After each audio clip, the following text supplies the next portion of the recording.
Blue Mountains throughout much of the western United States. There is a broad area of similar-looking topography between two distinct mountain ranges.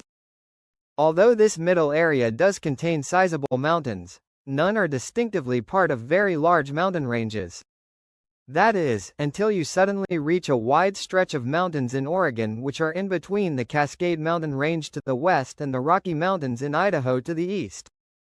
Known as the Blue Mountains, it really does stand out when you zoom out to see the entire western half of the lower 48 U.S. states.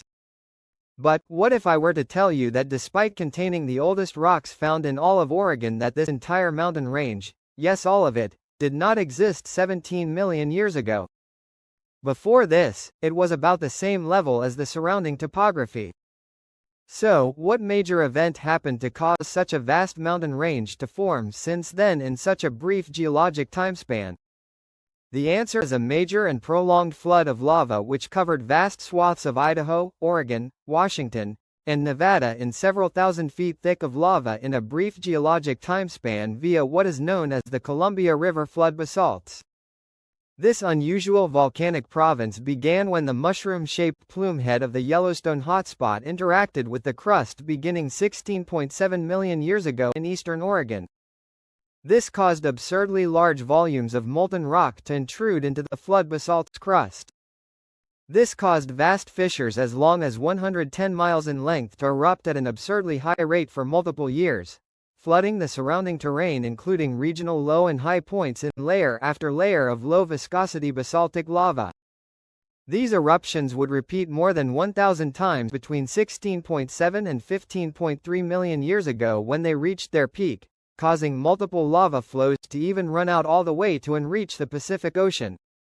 By the time the peak phase of activity ended, 81,000 square miles or 210,000 square kilometers of land had been covered in a layer of lava which averaged 3,051 feet or 930 meters thick. However, in some areas, especially close to their source, the total thickness of lava which had erupted was far more significant, reaching up to a whopping 13,000 feet thick in the Pasco Basin.